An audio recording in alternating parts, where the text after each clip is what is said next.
Moving forward, I guess we should really get on to the first topic of today, which of course is assigned male comic creator exposed for sexualizing minors, which starts on the 25th of February 2021. Myself and Levi were made aware of the facts that the creator of the popular trans comic series Assigned Male Comics, Sophie LaBelle, pictured in the thumbnail, had a second Twitter and Patreon account on which she drew art sexualizing minors. The account was at The Waffles Free. And so we noticed these sort of conversations starting to come into our Discord, so we decided to investigate and see what was going on, and what we found was really quite disturbing. The first thing I sort of got sent in response to all this was Sophie's response to the criticism she was receiving on the 25th of February. Sophie went to Facebook and stated that, quote, "I make some diaper fur art. I have a kink I indulge in responsibly, and I refuse to be shamed for it. The people shoving my art and my life into everyone's faces are bad faith actors looking for an excuse to attack a trans woman. A trans woman, even, sorry." End quote. Sorry about that, I don't know why my brain was doing that. So there's a couple of things to note here, first of all. The whole idea of kink is inherently sexual. Some people go, oh, but no, kink and fetish are different. That's true. A fetish is technically something that requires you to engage in it in order to be sexually aroused. We don't use fetish in that way typically. We use it synonymously with kink. Kink is inherently sexual. That is something to point out. That does not mean aspec people cannot engage with a kink, just as aspec people can engage in sexual conduct. They're just not sexually attracted to the person, they might be interested in the act itself. It also doesn't mean that everyone who does engage with a kink has to be doing it purely for sexual means. There can be other reasons to do it, but those other means does not desexualize the kink any more than, for example, going back to the aspec people engaging in sexual conduct does not suddenly desexualize that conduct. You wouldn't say that if an aspec person decided they wanted to give a blowjob a try, oh well, blowjobs are no longer sexual. That's not how things work. Kinks are inherently sexual, especially the phrasing of kink shame. Kink shaming is definitely attached to the sexual scene. And yes, I get that there's sort of been this joke going around of X is my kink, where X is like this mundane item. That also does not desexualize kink. What's more is, it's quite clear that Sophie understands this is sexual in the fact that she notes she indulges in it responsibly. Why would she bother saying that if there wasn't a sexual aspect to it? I don't know. There's a few of these sort of things dotted around that I'm kind of noticing. One thing about Sophie LaBelle in researching all of this that I noticed is she seems to go by she, her pronouns everywhere I look. All positive articles, her Wikipedia page, etc. She doesn't have her pronouns in her Twitter bio, which is kind of strange, but everywhere I look, I find that she's using she, her pronouns. I did notice when I was looking at the alternative account at the Waffles Free, the pronouns written there were they, them. And this caused me to wonder, like, actually, does she go by they, them? Has she done a post where she comes out about using they, them pronouns that I just wasn't aware of? Not as far as I've been able to find. And it's like, seeing the fact that she typically goes by she, her pronouns, except on this account, which is sexualizing minors, makes me wonder whether she's doing this to kind of try and anonymize herself. Sadly for her, her art style is very, what's the word I'm looking for here? Is very noticeable, and it's quite clear that it is her, and she's gone ahead and now confirms that yes, it is her, since people have been sharing art from that account. It's also linked to the Patreon. So these sorts of things, the I indulge in responsibly, and the fact that she's trying to anonymize her art sexualizing minors, that does scream to me that on some level she knows exactly what she is doing and she knows it's wrong. Now, before we get to the actual art itself and discuss that, I just want to go over why both myself and Levi are talking on the topic. I'll talk about myself. I think Levi has a few things he wants to say about his experience in regards to this. As the title of today's show notes, I am a survivor of childhood sexual assault.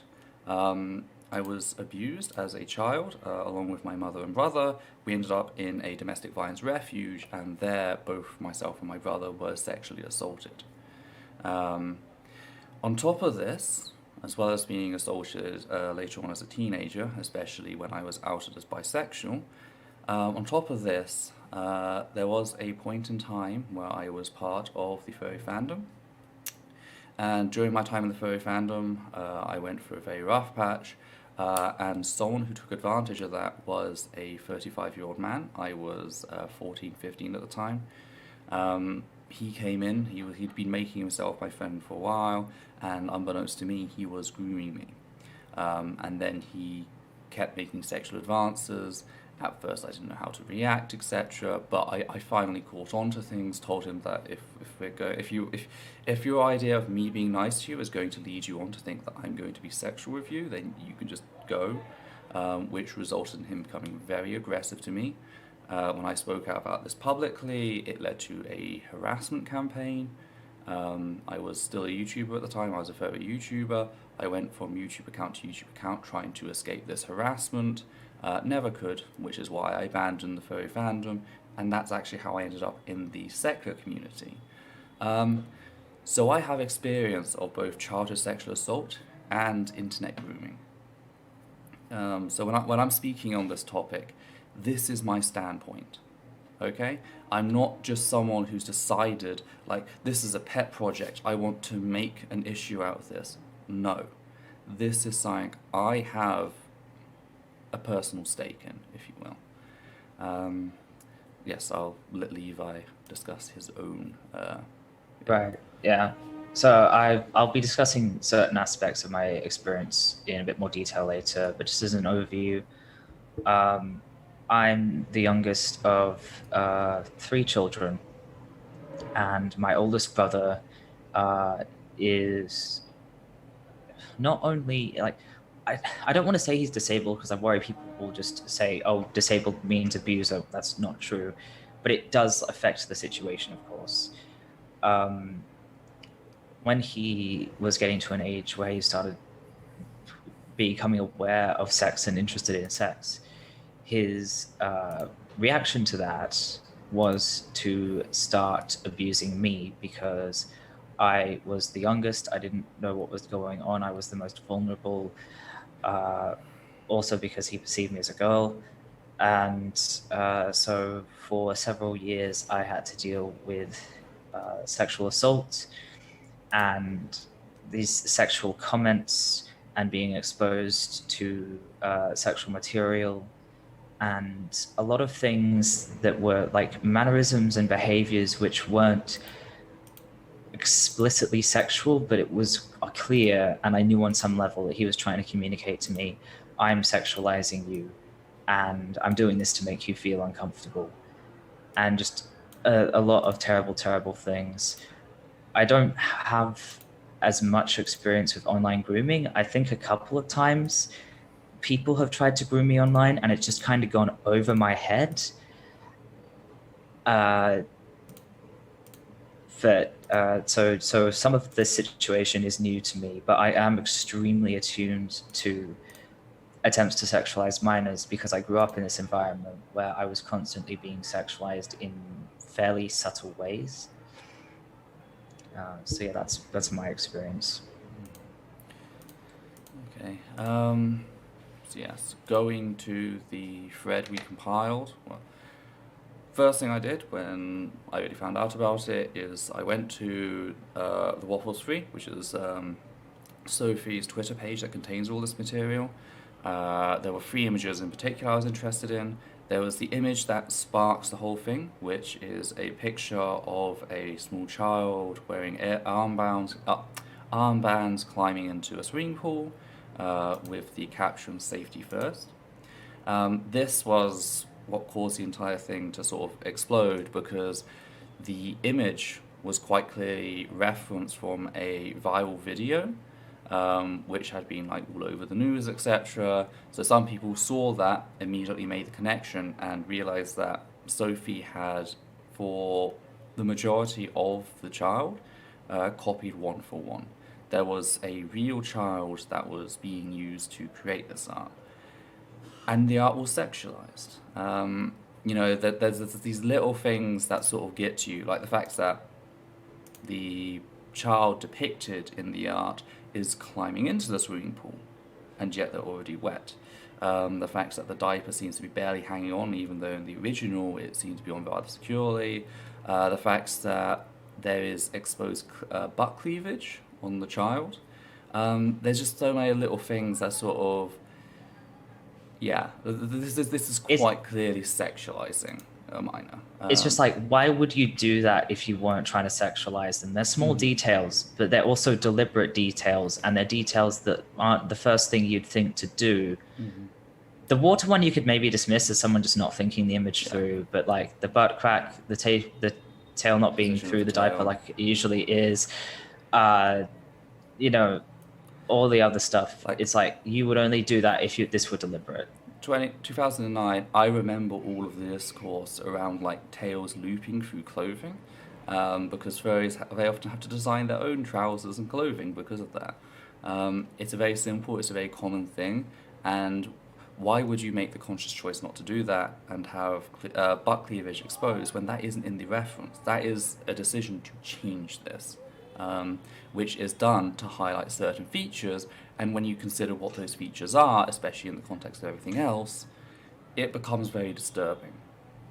The second image is of another minor, a black cat laying back on a changing table wearing a diaper. The diaper is open, and this is where I linked it to the work of Irving Goffman, who did gendered advertising in sociology. And he discussed that different poses taken by different people in art convey different information. And the one that Sophie had picked for this one was part of the ritualization of subordination. A pose that is most often applied to women in patriarchal society, but not always. And it's chosen by the artist as a sign of submission, powerlessness, and sexual availability. So the pose coupled with the open diaper. There was a comment as well. Stop wiggling, it'll be easier, which carries with it incredible rapey undertones as well. There's so much to look into there. For those of us who are not sociologists and may not be familiar with Irving Goffman, or whoever that is, because I admit that goes over my head. Just one thing I'll point out is in the image, the characters' arms are behind their head, right? Yes. But if you think of a baby actually on a changing table, they don't do that. I'm not sure if they physically could, just because their arms are so small. Usually their arms are at their sides. So again, that's another conscious decision you would make to diverge from reality in a way that makes the image more sexual. Yeah. And it's like, why would you even take that chance in this situation? Yeah, the whole arms behind the head thing is quite a common thing for porn poses, which also links to the next one, which is of a minor again. This time they are standing, but they're striking a very similar pose to this. It's again with the arms behind the head, etc. Again, it's not quite the same as the laying down one, but it's as close as you can get while standing up. And again, it is a very common porn pose. You put your hands behind your head, you push forward, and you exaggerate features down below. Speaking of those features down below, there is a very unfortunate line which seems to be trying to convey some sort of vulva in the image. And yes, I know people can argue, oh, well, that's just the crease of the nappy. That crease could have been placed anywhere. There is no way that Sophie, as an artist, decided to draw that, look at it, and realize, oh, this isn't a problem. Especially with all the steps she has taken to try and like distance herself from it by, you know, using the pronouns to try and anonymize her stuff, even though her art's very characteristic. You know, claiming that she's, oh, I'm indulging irresponsibly. There is no way she missed that. This is an active choice. And it's like you don't need to put creases in the nappy at all. I wouldn't be surprised if in real life a nappy might be like that, but you don't have to do that in the image. You're an artist. You can draw whatever the fuck you want. Yeah. You don't have to do that. The pose is designed to draw the eye down there. You'd kind of expect the artist to take more time to focus on that area. Yeah, the whole thing was just a clusterfuck. Like, if it had just been one image, that still would have been disturbing, but like you could have understood, like, on some level the argument, hey, maybe this was just an accident, maybe they just didn't think things through. But to do the same again repeatedly after you've shown that there is an issue here, you know there's an issue here, that you've got to be careful, excuse me, to go ahead and do this repeatedly, that's a problem. And then to go on and say, oh, I'm not going to be kink-shamed for this, that makes it quite clear. This is sexualization of minors. There's a note saying, we can't say queer? What? You can say queer? Sorry,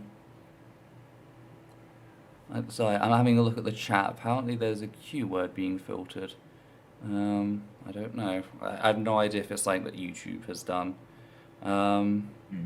Sorry about that. If YouTube is messing around and you can't say the word queer, I'm sorry. It's not our choice. It's something that YouTube is doing, which, you know, YouTube has an abysmal track record when it comes to LGBT plus people on the platform. But yeah, okay. Anyway, so yes, I went. Oh, sorry. While we're looking at the chat, I just want to highlight something that I'm sorry, I have no idea how to pronounce that name, but I think in connection to the whole Kiwi Farms thing, pointing out, you know, oh, would you trust someone with a history of yelling fire when there wasn't one? Yes, if they showed me the fire, and that's an excellent point. We didn't get any of our points from Kiwi Farms, but like that's if you can see it, it doesn't matter where it comes from. Yeah. I'll note the facts then that Sophie later on came out and just said that she realizes now that LGBT plus people are also calling her out on her shit. However, they're getting their information from Kiwi Farm. I did not open Kiwi Farm whilst looking at any of this. I can't prove that. I can only let you know. The only time I have ever ended up on Kiwi Farm was when I was looking for a certain photo of a certain infamous stream for a different video, because they are the only ones who archived a copy of it, it turns out. And that was it. With this, Kiwi Farms was not involved. This is the. I tried to look through Kiwi Farms to just trying to look for leads anywhere I could, and I actually found it easier to find them directly myself than go through Kiwi Farms. I could not find them on Kiwi Farms. This is the Natalie defense. We saw Natalie Wynn of ContraPoints playing the same card back with the whole Buck Angel situation. Sophie LaBelle likely seen that it was very high profile, saw that it worked, and decided, you know what, I'm going to do the same. This seems to be something that's happening with predatory, trans, and abusive supporting trans folk. Anytime that they're getting called out, oh, well, you're just listening to Kiwi Farms. No, Kiwi Farms was not involved in this at all. The first thing I did was go to Sophie's own profile, track down the image to her new profile, and look myself. That's what I did, because that is how I work. And that's why the screenshots are taken from my own account. So in that thread, after discussing quite clearly how this is sexualizing children, how Sophie is noting that this is a kink, she would later go on to claim, oh, if a kink is sexual, then it's not a kink. I'm sorry, you've kind of given the game away by that point, especially with the indulge in responsibly. If it's not sexual, you wouldn't need to disclaimer it that way. But you know it is sexual. I went on to note several different ways that this harms society, and specifically CSA survivors. I just need to find that. The first way that it harms society in general is that it grooms minors into perceiving their sexualization as normal.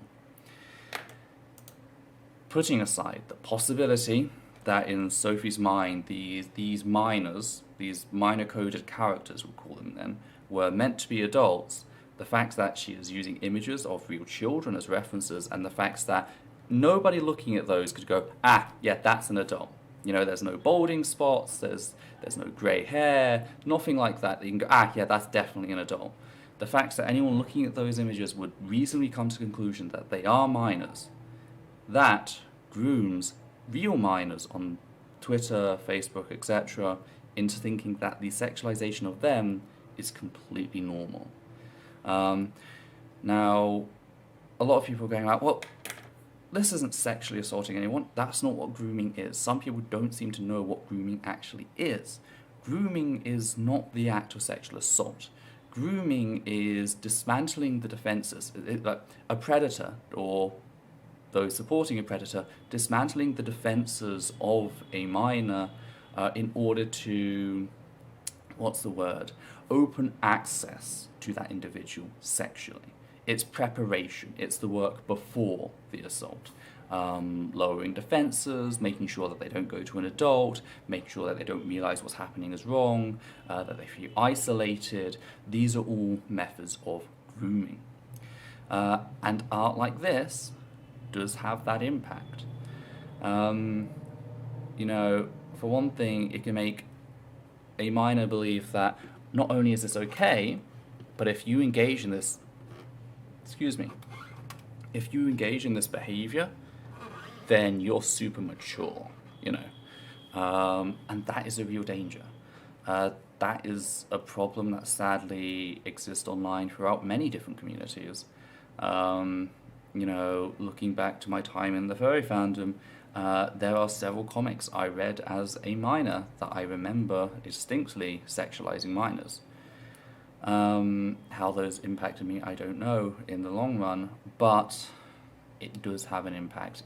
The way we are shown stuff impacts us. That's why representation matters so much. That's why having black characters, trans characters, gay characters in television matters so much, because it normalizes it in the child's mind.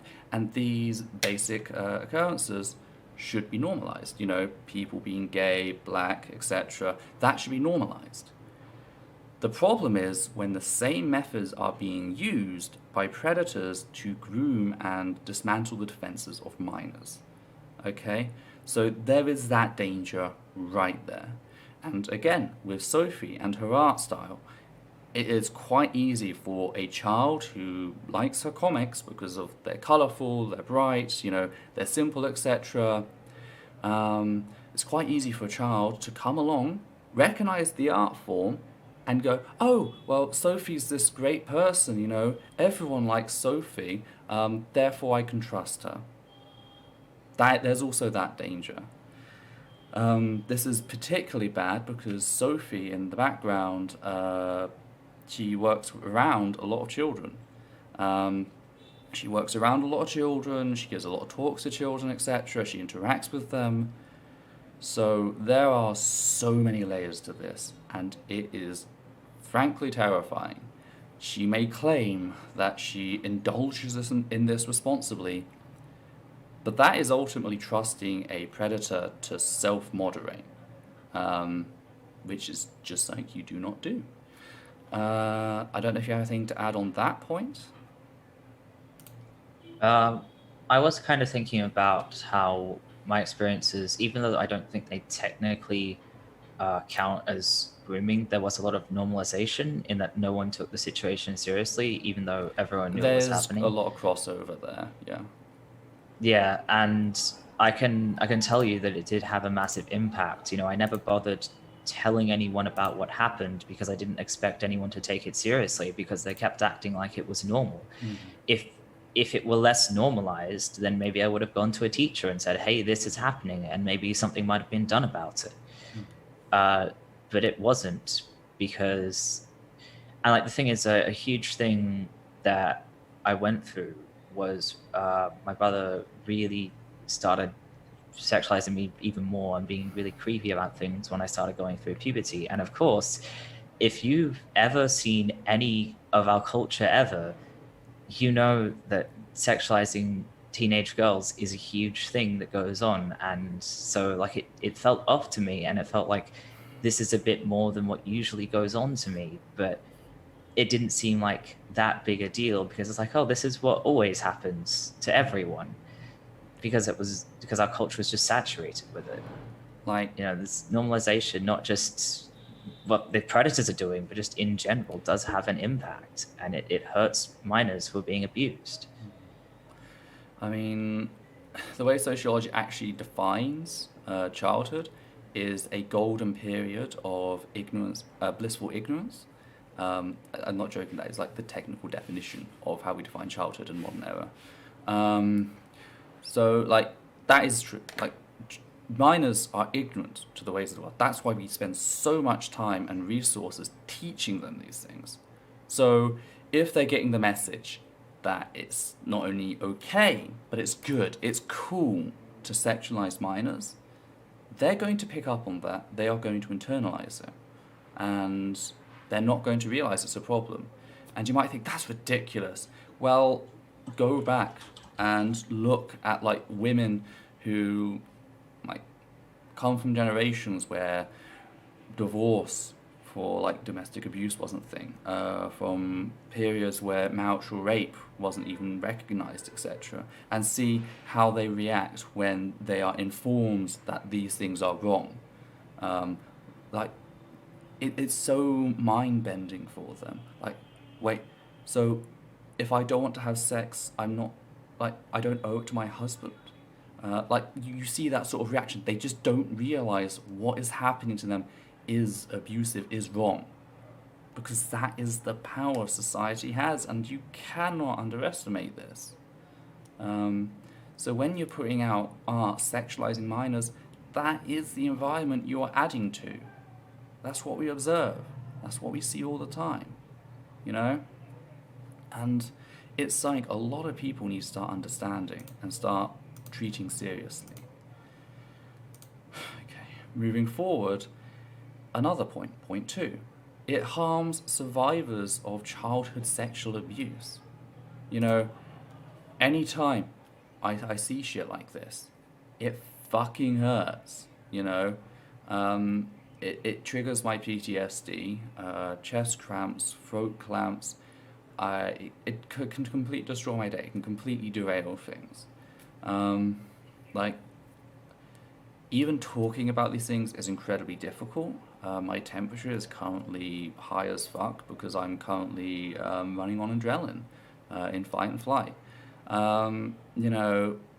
It has not just a psychological but a physical impact on CSA survivors.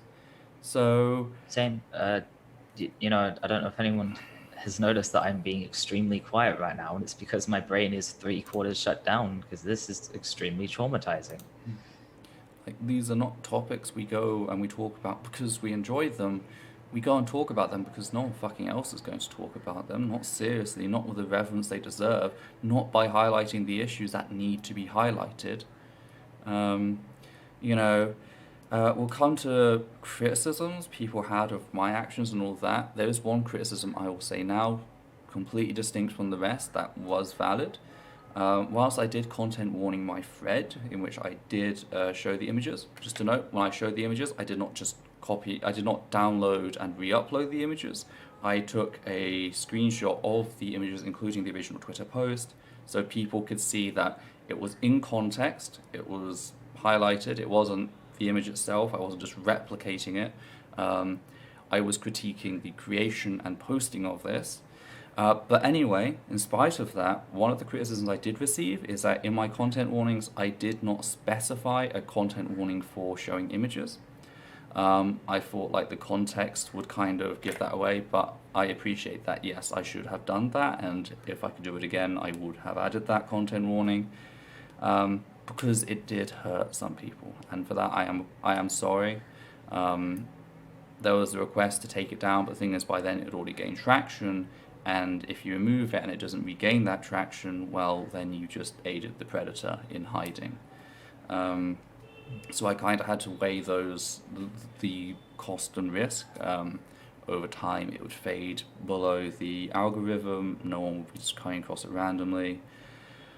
So I was like, okay, it's best just to wait then, and like keep this in mind for future events. So it does hurt people, and for people who think, oh, you don't realize how much it hurts, I fucking do. I was hospitalized over a panic attack. Many people have heard this story before. This is when I started to have my breakdowns in relation to what happened to me in my childhood in 2011. I was coming home on a bus, thinking about everything, being overwhelmed. I'd been sent home because I was having panic attacks, smaller ones. And then just on the bus, I just started blacking out. My vision started fading from the sides. I started getting tunnels. And I started rocking back and forth. Before I had to get out of the bus, I ended up falling out of my the chair that I was in, and just literally my legs wouldn't work. I was dragging myself on the handrail to the front of the bus, telling the bus driver to stop, which, as someone with social anxiety, telling a bus driver to stop in the middle of nowhere, which forced them to call another bus to come and get them as they called for an ambulance because they thought I was having a stroke or a heart attack. That's how severe panic attacks can be, that they can get. I realised that there is pain there. So, and that is what these sort of images can do. And again, this is another thing that people heavily underestimate. So, I'm sorry that I didn't give the proper content warnings. I should have done that. And I will keep that in mind for future. I am trying to improve that. But at the same time, I'm not the creator of this art. If I don't call it out, if I just leave it alone, and Sophie continues to produce more of it, well, that maximizes the number of people that are just going to come across it as this channel, as this alternate account grows. And she gets more money on Patreon, and then it encourages her to draw more of this art, and it never ends. So you want to say something? Unfortunately, with the way Twitter works, even with the best will in the world, even with the most perfect content warnings, they will just throw up random tweets from the middle of a thread onto your timeline, and the images will just be there. So unfortunately, that was always going to be something that would happen. I wish Twitter had a spoiler option. Like Discord, so you could spoiler an image. So it's different. I know Twitter does now something that like contains sensitive media. I wish there was a way that the viewer has marked this as containing sensitive media, because at least then if a person clicks that thread, they'll probably see, oh, it's part of a thread, scroll up, is there a content warning? Oh yes, there is a content warning, okay. Yeah. Like I wish Twitter needs better tools as well. You got to remember also at the time, I was still in shock about all this stuff. I was trying my best whilst compiling all this.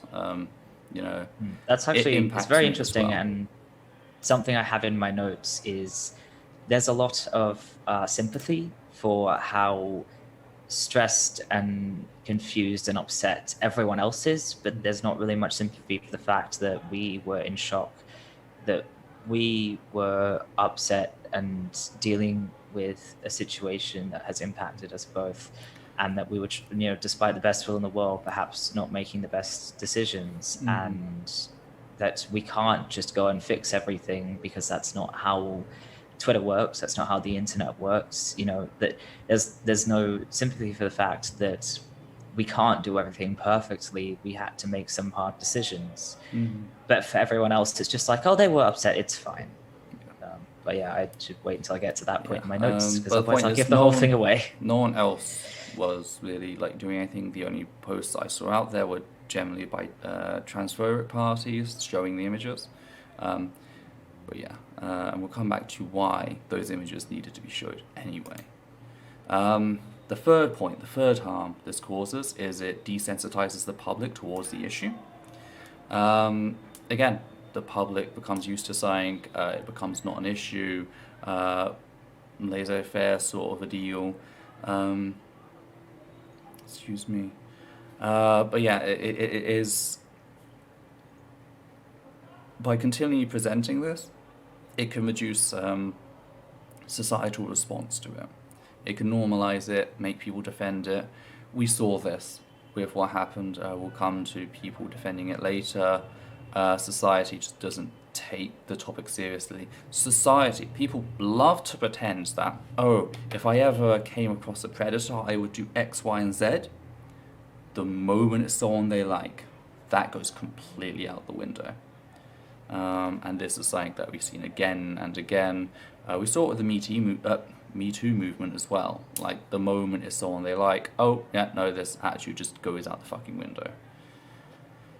Not just that, but if you like ask people, no matter how nicely you ask them, if you ask people, hey, can you not make jokes about that? Can you, not trivialize this? The reaction is so incredibly violent. It's even worse than the reactions I get for calling people out on ableism. People really like pedophilia. They just do. They just unironically like it. I cannot find any other explanation for the hostility you get when you make such a simple request. It's like, hey, don't joke about this. It's not funny. The last main point is that it gives predators a place to hide by forming communities. And before, I was just going to talk about this in abstract, but I've actually got a bit of evidence. We'll talk about it now, but we'll probably come back to it later. When you allow art communities to draw child porn or images sexualizing minors, they will form communities, they will form friendships, bonds, Patreons, all of that stick. And with that comes community defense. Even if it's not a openly child porn community itself, it can very often attach itself to other communities. For example, in posting that we were going to do the stream, we noted that we were going to be talking about Sophie LaBelle. Sophie LaBelle was put in the image. Nowhere did we even suggest we were going to be talking about the adult diaper community or littles. We were talking about Sophie LaBelle, this individual, this predator. Someone who used to be a moderator for both the chat and used to be a moderator on the Discord, Alhana the Gamer Girl, came out and vague tweeted, quote, "If you think you can pass judgment on members of the little community without making any attempt to understand said community and instead shutting down anyone who tries to teach you about the little community, then fuck you. Just because you are a CSA survivor does not give you the right to judge a community which for decades has been a haven for CSA survivors just because you don't understand it. And it's even worse if you are also a member of a minority that bigots also try to frame as a danger to children, to people who don't understand you and your community. It is nothing more than throwing one vulnerable group of people under the bus to protect your own. The self-same thing that was done to us in the trans community. Just respectability politics bullshit." End quote. Again, we had no intention of talking about the little community or the adult diaper community. That was never discussed in the original thread anywhere. I have not discussed it. But because there's a community defense going on, because these people are friends, they make that link. With the child porn art community, it's very often, oh, well, you're just silencing art. This is censorship. You're anti-art. This is anti-free speech. You're snuffing my artistic freedom. With this, it's the same sort of thing, but it's linking it to littles and the adult diaper community. It's the whole slippery slope of like, oh, this harmless you think this harmless oppressed community shouldn't be able to exist. Mm-hmm. It's like, no one said that. And of course the same thing happened with the naturism community as well. It's like, we're not talking about that. Fuck off. This isn't about you. Ironically, when it came to Mystic, someone else gave us a source that, yeah, they were posting child porn elsewhere. So that again, this is a form of grooming. This is destroying people's defenses. It's making reacting to actual predators associated with bigotry by comparing it to transphobia. Like we'll come back to this because there was also like the whole false equivalence here or comparing it to a trans community, but this is an example of that community defense. By allowing these people to go unchecked, this is the sort of thing you allow. You never allow predators to gain a sense of community like this where their art's going to be defended, because they will use that against survivors. They will use that against people who are impacted. Okay? So you have to be aware on that. Okay? Wait, Mystic was posting that stuff too? Apparently they were posting in other discords, from what we've been told from a trusted source. Oh, right, yeah. I completely forgot about that. Yes, we were approached by a trusted source. They've been banned from other servers for posting this sort of content. Yeah, and it's just the whole community defense is what happened with me when I called out the Tony puns in the furry community. He said I was doing this to drag the furry community in general, and he just had an army of furries just turn up at my channels and just keep hate bombing me, sending me messages to kill myself, etc. Until I tried to get away from that repeatedly, and every time he'd find me, they'd do the same. There was a fucking terrifying point around, I think, 2012. There was a point of around 2012 where I actually was followed by one of Tony Pun's most vocal followers in the furry community on my new secular channel. And I was like, I hope they don't fucking recognize me, because at this time in the secular community, I was still quite small. And I just quickly blocked them, because it's like, no, I do not want any chance to sort of engage with them and they find out who I am.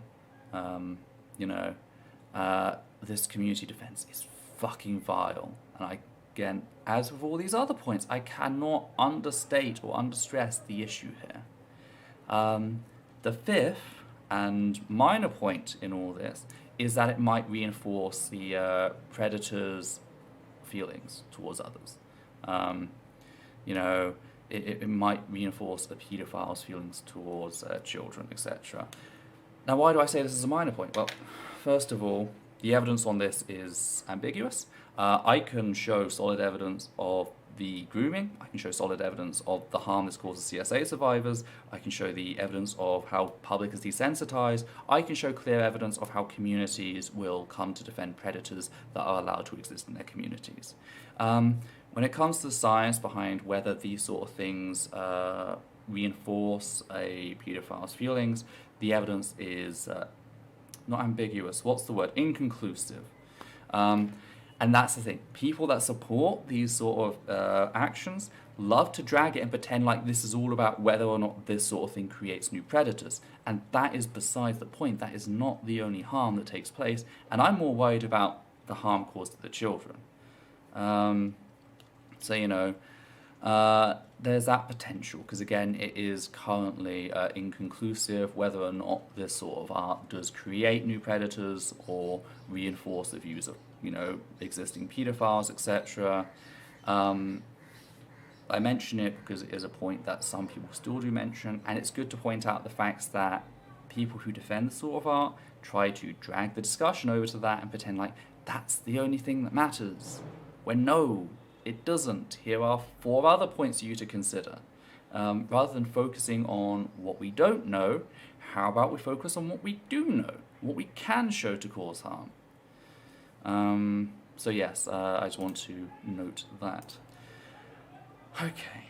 I'm really sorry. I should probably just quickly go and check on why my phone rang. I'll try and be back as quick as I can. Okay. Kind of wrapping this up now before we lead into your comments. Yeah, that's why I'm leaving now, so I Okay. don't miss something important. Really sorry, everyone, that things happen. Okay. So again, I did a thread including the screenshots of Sophie's Waffle account, breaking down the various ways that Sophie sexualized minors, as well as supplying evidence that Sophie used real-life photos of children in her art, which I just want to talk about, by the way, because again, this is someone who works with and around children. She used art of a child to reference sexualized art. Okay? That is a violation of trust, consent, whatever you want to call it. The person who does that, the person who violates that consent, wants us to trust her to be around children. You don't do that. You just do not do that.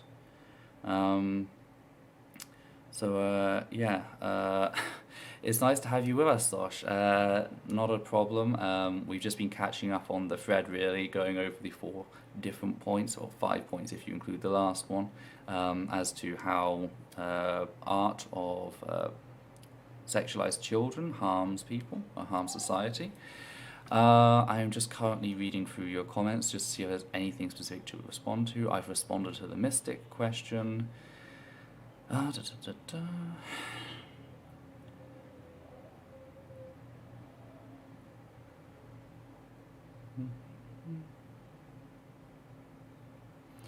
Yeah, Catgirl Princess Felicia, if this is making you anxious, then yeah, I understand completely. Like, we don't do these streams to force people to watch them, but we need to discuss this. But yeah.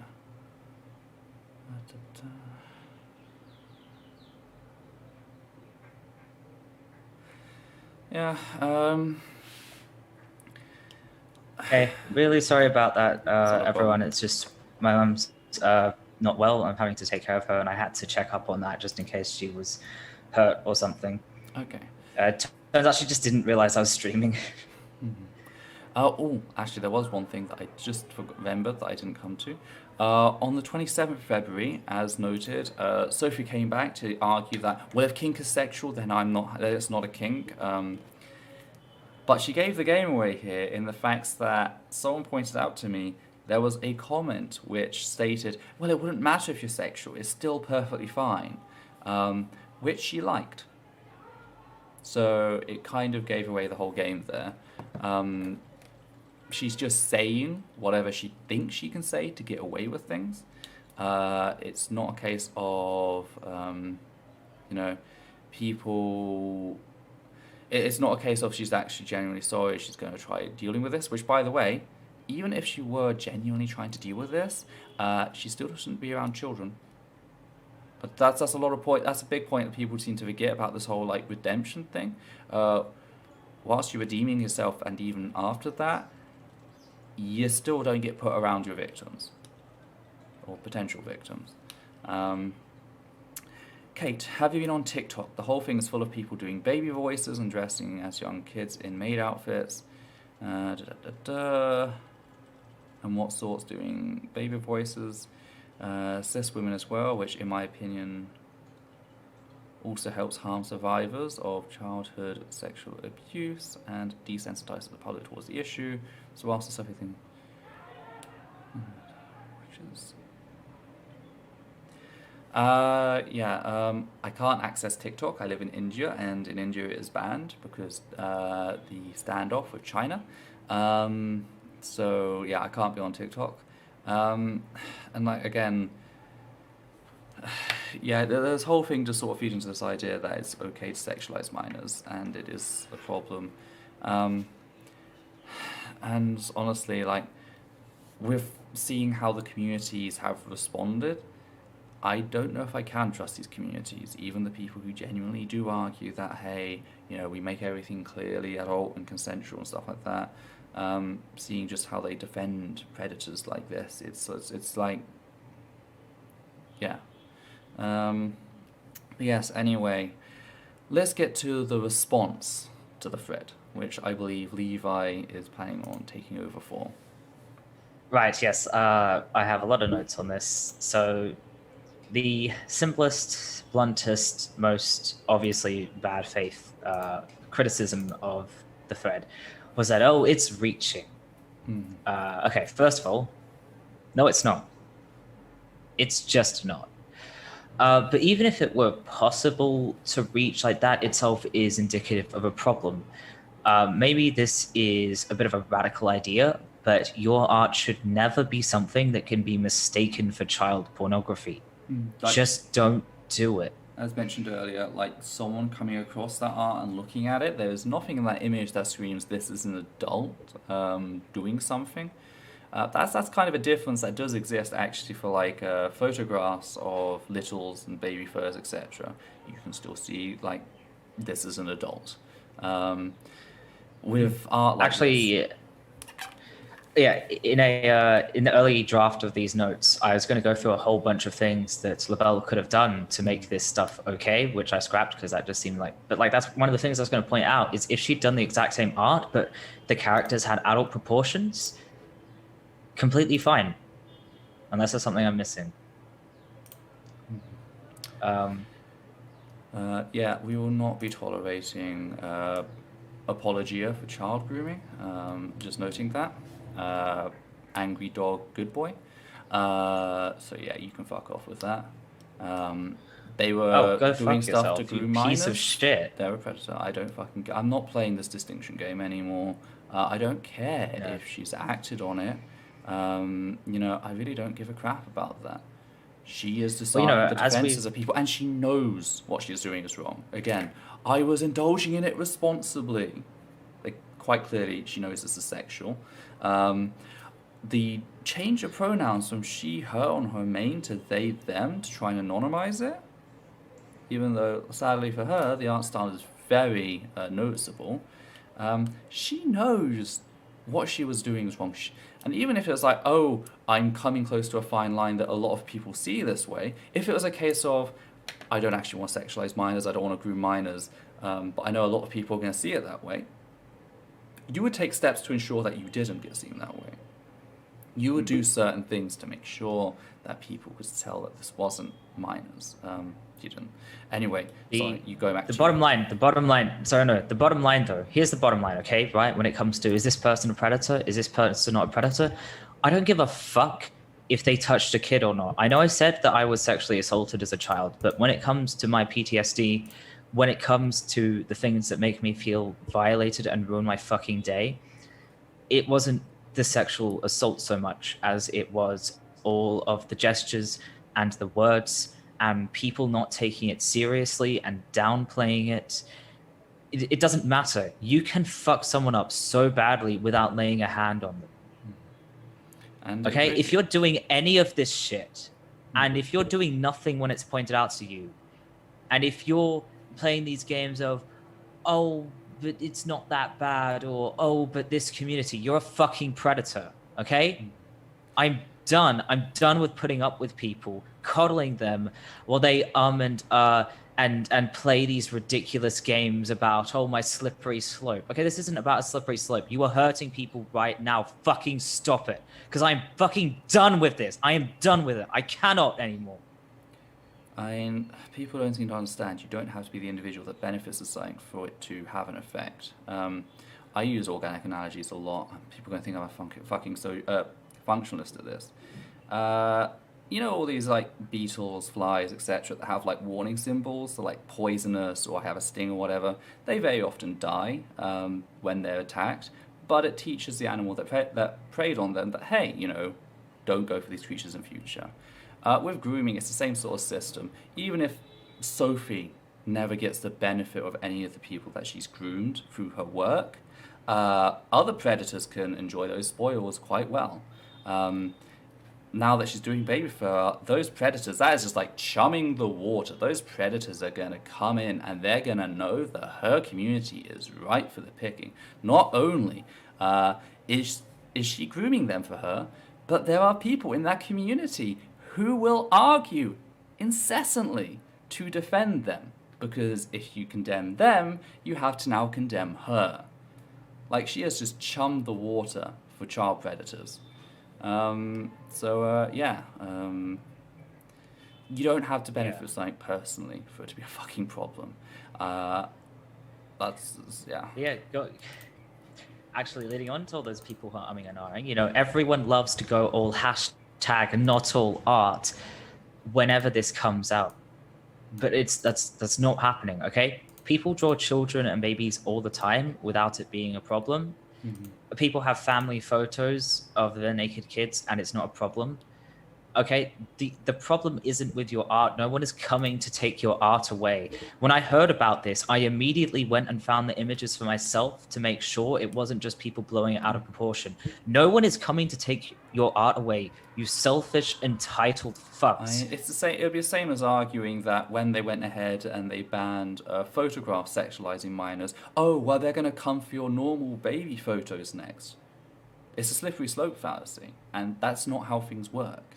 You know, the whole reason that the Simpsons movie, which you brought up, that was still given a PG rating in the UK, was because the joke there wasn't sexualizing minors. It was, you know, the joke there was just the taboo around nudity and how Bart felt really embarrassed by the situation. And there was this whole like minute and a half scene where Bart was skateboarding naked on a dare, and there were increasingly contrived ways to cover up his genitals to keep it like PG.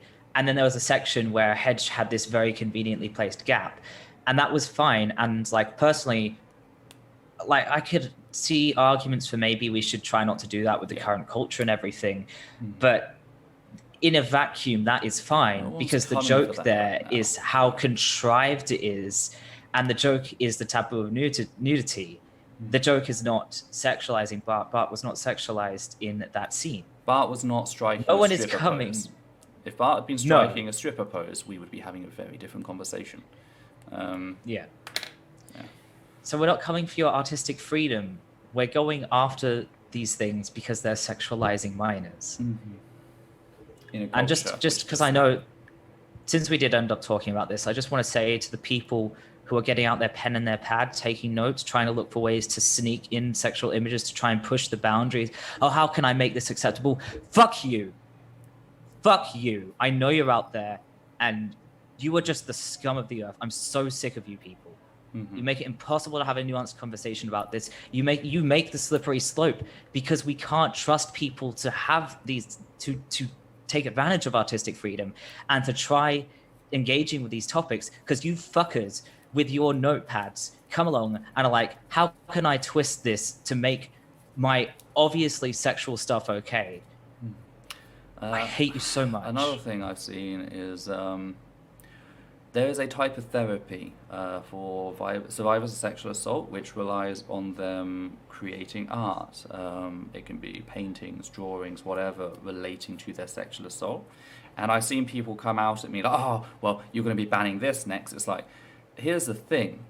That therapy art is never published. It is private. It is kept between the person and their fucking therapist. We are talking here not about Sophie dealing with her trauma by having a private art file. Her computer was hacked and like this whole thing that she sends to her therapist was like posted online or whatever. She was monetizing this. She had a Patreon set up. Okay? So, you know... This is a topic I've been thinking a lot about in regard to writing, which I'm much more qualified to speak on than drawing, personally, because of looking into Lily Orchard and her fan fiction.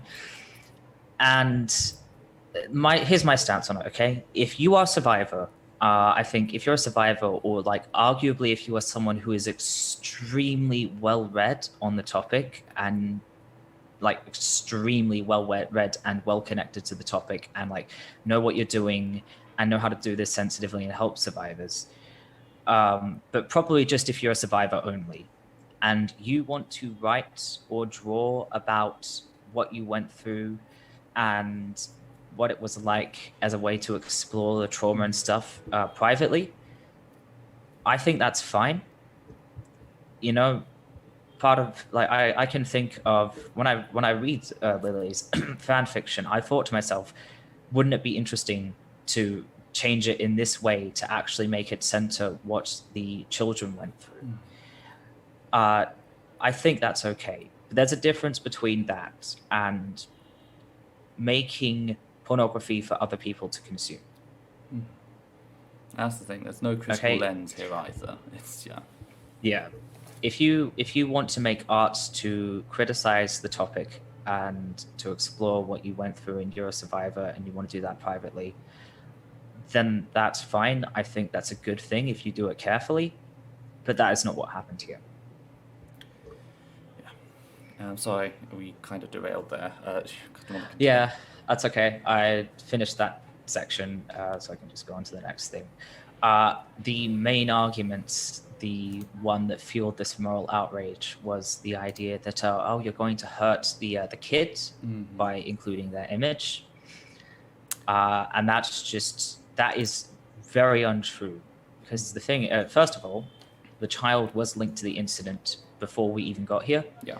The child will be linked to the incident regardless of what happens with the thread. There are several sources linking the child to the incident, not to mention the fact that their image is incredibly easy to find and it's very similar. One person argued that it was done via reverse image search and wasn't actually the reference image. And it's like, if it was done, if it was... You can't reverse image search a video. I've tried. But if you could... I've tried. If you could, though, it's like someone's going to draw a connection between the thing and the other thing, then regardless of if there is a connection there, there's nothing we can do to stop the image of that child being connected to the incident. So acting like this child's fate is in our hands is just a fucking lie. The difference is my thread as one coming from a CSA survivor is hopefully a lot more fucking compassionate than a lot of the bigots using this, because when I checked, it was mostly just the bigots who were making the connection with the photograph. Hopefully, my thread is a lot more compassionate than theirs, and I don't know what that's worth, but it might be worth something. But some people were seriously arguing that, like, you don't have to take the image of the child down, but you do need to censor their face. And the thing is, see their face really. The face was turned away. In real life, the amount of face you'd be able to see is like maybe 2 or 3 centimeters. In the image, it's a couple of millimeters of face. They're an infant. And the picture quality. The moment, like, give it 2-3 years, their face is going to look completely different. Excuse me. Well, the argument was like, oh, they're going to recognize themselves in the image. And it's like, they're going to recognize the image from the context anyway. The face was already blurred, not intentionally, but just because the image quality was that bad. Censoring the face does less than nothing. And we've explained this to people, and they still keep insisting you have to censor the face, or, as we'll cover later, they have a giant screaming meltdown and lash out at you for pointing out that their arguments are shit, because they don't actually care about the material harm done to this child. They're just derailing. They're just wringing their hands and approaching this from a place of moral purity for reasons I will never fucking understand. I mean, this whole thing sort of stemmed... Oh, sorry. Yeah, sorry, I've got a few more points, but I don't know, you should probably say yours. I was going to say, this whole thing sort of stems off the idea that I shouldn't have posted the images of, like, the art at all. There were people who were just against me posting them, even though, again, I didn't download them and upload them. I just took a screenshot which shows the Twitter, which shows in full context, hey, I'm critiquing this thing. I'm not just replicating the art, I am critiquing it. I'm taking the screenshot which shows the entire screen sort of thing. And to that, I have to say, like, the reason I had to share both the images that Sophie drew and the photograph, which noted it as a reference and quite clearly showed it was a reference of a real child. The reason I fucking have to do this is because society does not take this issue seriously. Another argument I got told is, oh, you should take this to the police. Have you told the police? The police will deal with this. No, they fucking won't. No, they won't. Because drawn child porn is not taken seriously. I've had personal experience with the police with my own grooming situation. They did fuck all, even though I had evidence of this person, like, getting angry and threatening me when I refused to sexually reciprocate as a 15-year-old to a 35-fucking-year-old. They didn't do anything. If you've been watching what's happening in London right now with the Met Police, maybe you start getting an idea of why. When I went to the police about my situation, like they did the obvious thing of, oh, you have no evidence, but they also just fucking abused me a whole bunch for no fucking reason. One of them yelled at me because she was too lazy to wait 2 seconds for me to finish my sentence. One of them did this whole impromptu fan fiction about, oh, this is what the defense lawyer would say as an excuse to gaslight me about what happened. The police don't fucking care. They love this shit more than the average person. Have you been listening, ACAB? Have you been paying attention? If there'd been photos, if it had been the photos themselves were sexualized, that might have been something different. Go to the police and then, they probably wouldn't do anything, but go to the police. If they don't do anything, then go public about everything. But that's the thing. Drawn art is not taken seriously at all. It's not legally taken seriously. There's no precedent on it. So I have to force this in people's faces until they start taking it fucking seriously and something gets changed. Okay? And that's the sad state of things. When there's no support for dealing with something, you've got to do that. So people just love to dismiss.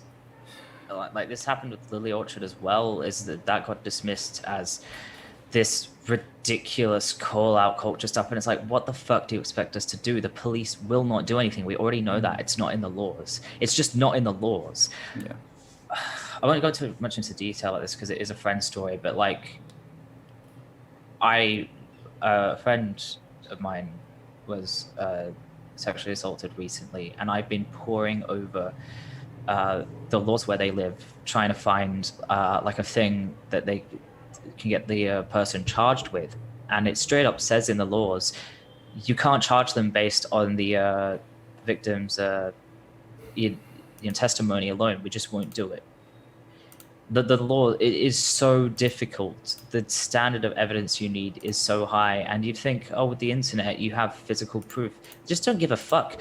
Parasocial grooming is not illegal yet.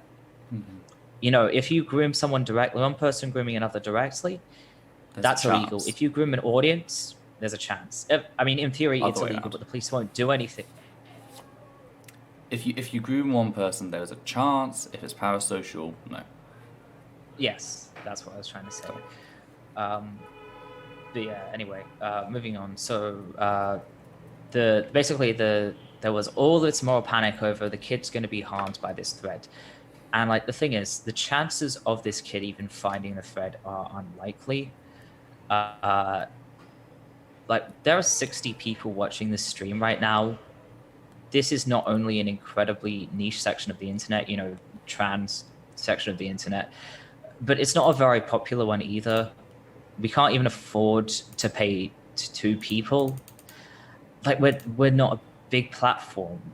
In order for this kid to be heard, they have to find the fucking thread first, and that's assuming they look for it today. Mm-hmm. It's already at the point where it's difficult for me to find it on my own timeline, just because I've tweeted enough things by now that I have to keep scroll down a fair way.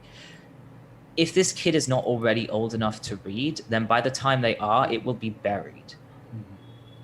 This is not just a kid who has already been harmed regardless of what we do, but this is a kid who's very unlikely to read our thread in the first place, and the chance of them being harmed is being put through the hundreds or perhaps thousands of children that the Bell currently has access to and is currently harming.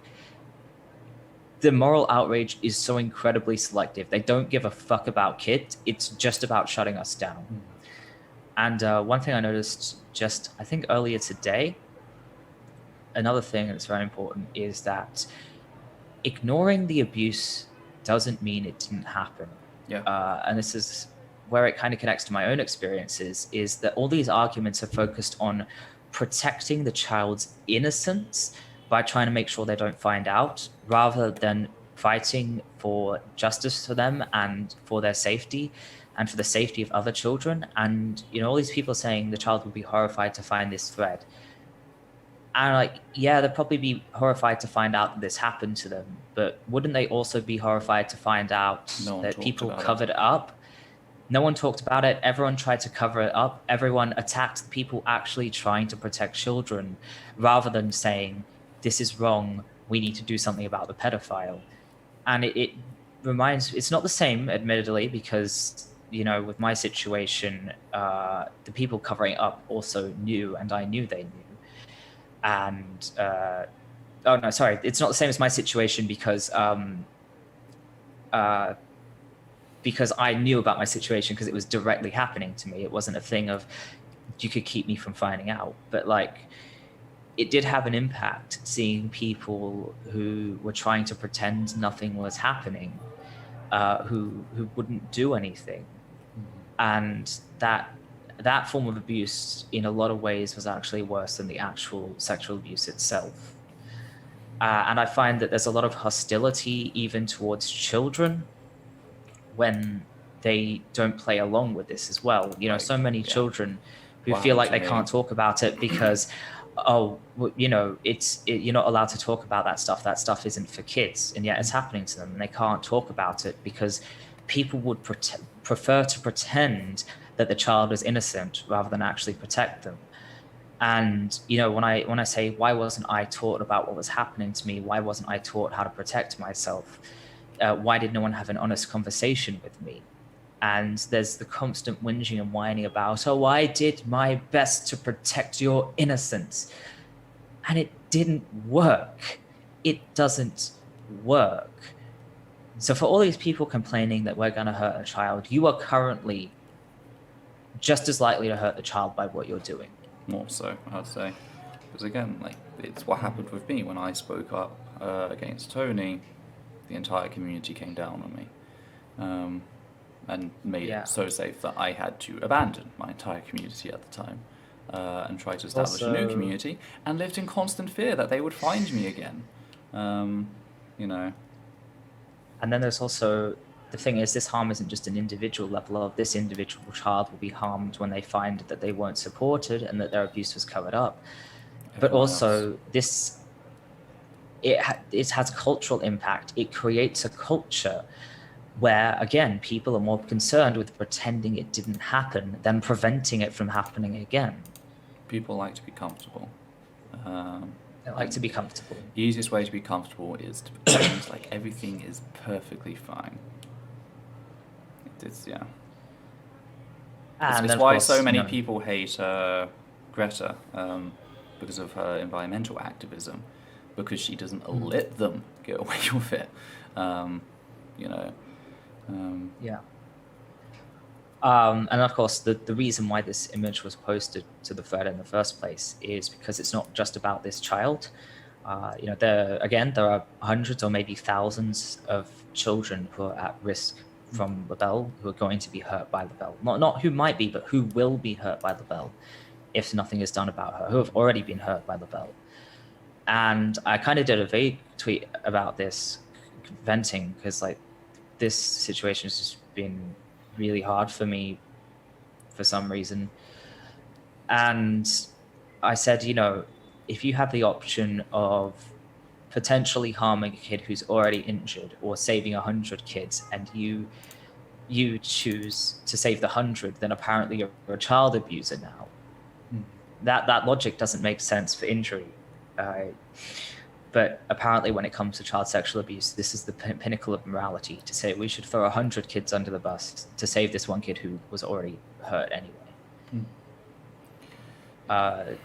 You know, I know it's not nice to have to think that a child has to be harmed at all.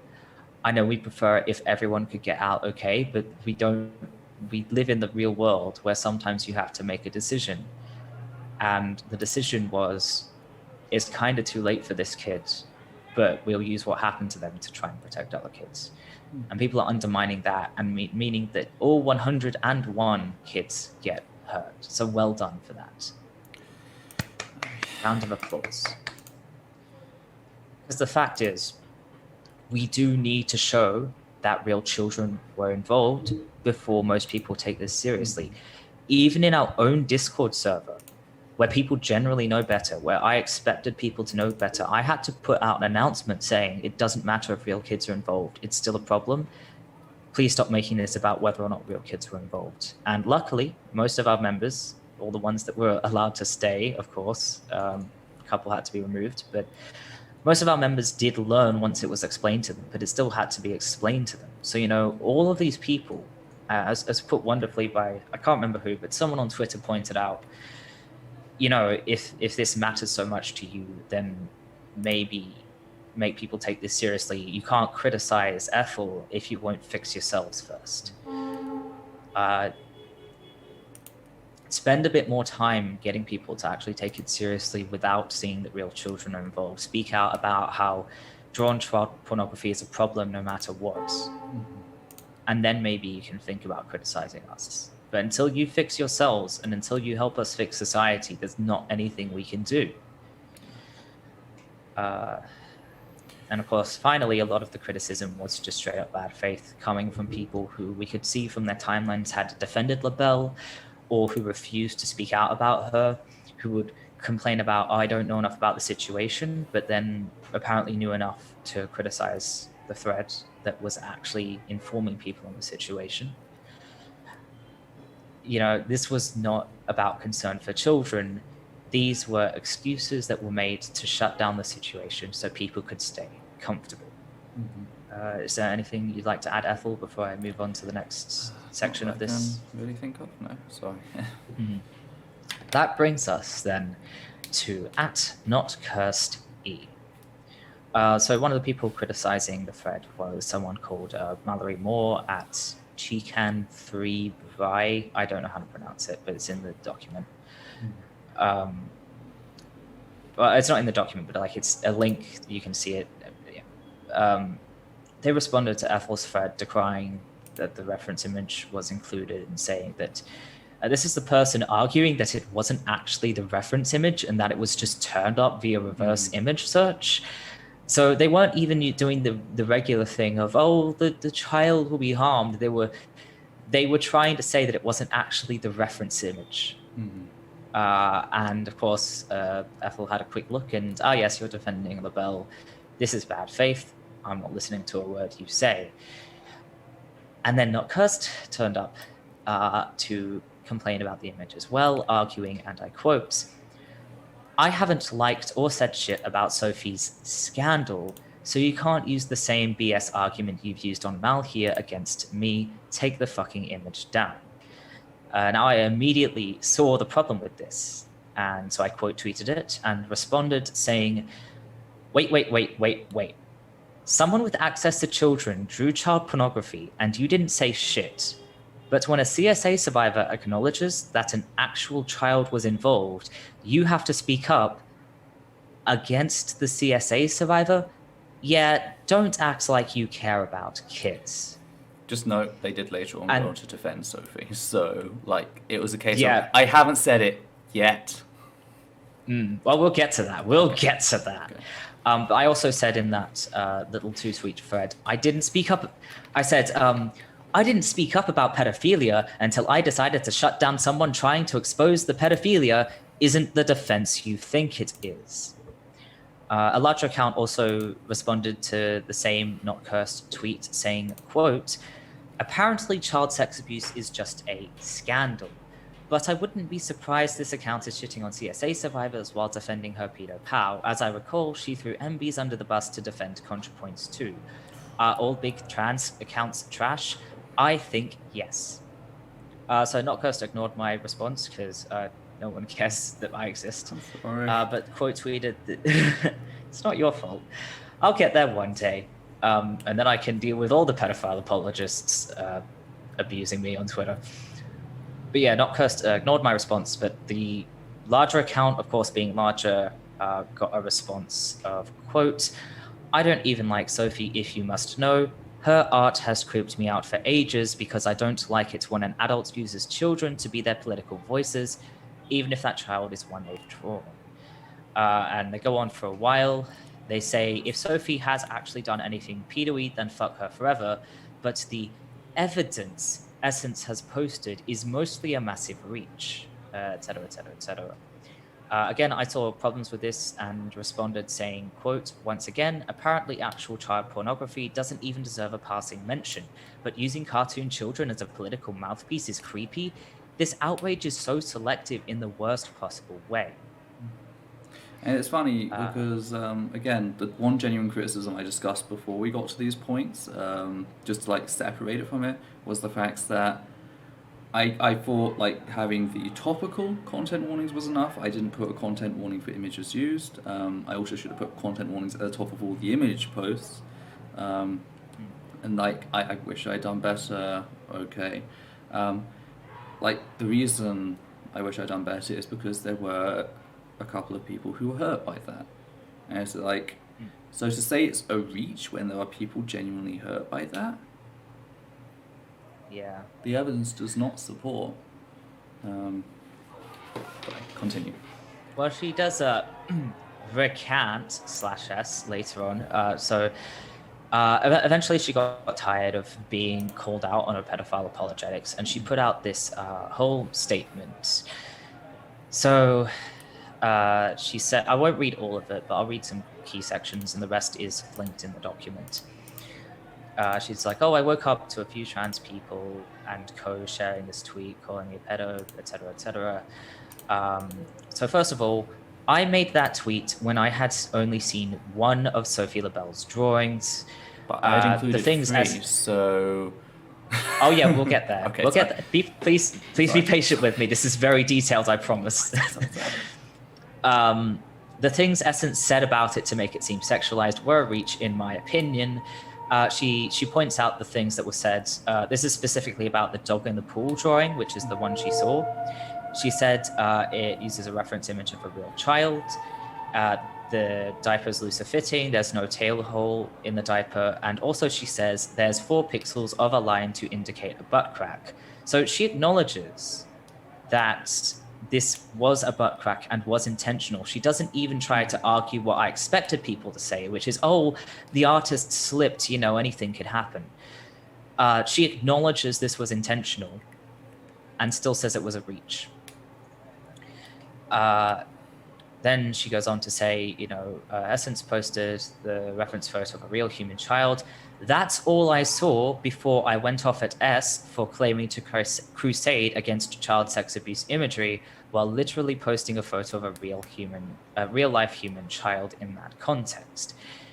She says, on its own, that one image was not sexualized in my opinion. So she's just straight up saying this was not sexual when we've proven that it was. And she says, however, I've since been sent other... She says EGS. I'm not sure what that's supposed to be. I think it's a typo. Examples. Basically, she was sent... Oh, examples. Okay, yeah. No. I've been sent other examples of Sophie's baby fur, which, with credit to S, were in the thread and are bad in my opinion. And there's a very obvious criticism that I know is jumping out at people. I promise it's written down. I will do all of that once I've gone through the thread.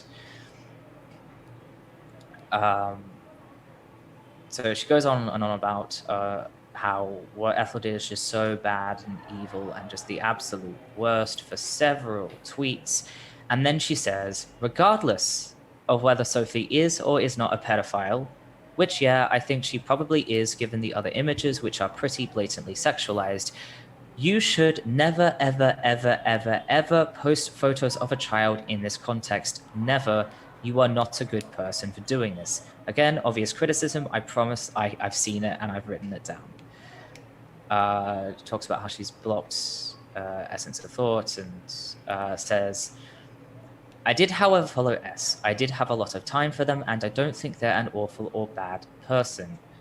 Which, given the language in this thread, which we'll go on to discuss, I don't believe that for a second. No. She says, I think they're on a moral crusade and have done an awful thing they're trying to justify after the fact. Which, again, no, we've discussed at length why this was necessary, even if it's not pleasant. She says, I won't be unblocking them or anyone else who has taken this opportunity to attempt to assassinate my character on the internet.com, though. Fuck off. I don't want these people following me, and if you're one of them, take the time while I'm away to hit that unfollow. Thanks. And she also says, she complains that, she's been accused of this stuff by right-wing people before, and it just brushes right off. But when it comes from people she actually liked and respected, it hit her hard. And then she says, in closing, fuck Sophie LaBelle forever, and Essence of Thought deletes the fucking photo. See you in a few days, heart. So, what is wrong with this statement? First of all, I've skipped over a lot of it, so you don't see the full impact, but there is a lot of emphasis on Ethel's actions to the exclusion of everything else. I made myself a little list so I could keep a tally. Out of these 16 tweets, 4 of them were negative things about LaBelle. 1 of them was a neutral thing about LaBelle. 1 was a positive thing about Ethel. 1 was not in any particular category. 3 of them were whinging, basically, about how hard everything is for her. A whopping 6 of the tweets included making excuses for her behavior. That's not cursed behavior. And finally, 12 out of 16 tweets were negative things about Ethel. So 4 negative things about an actual pedophile who made child pornography completely unprompted, 12 negative things about a CSA survivor and an activist and someone she allegedly respected who made an educational thread trying to raise awareness about that pedophile because the thread was not done perfectly to her impossible standards.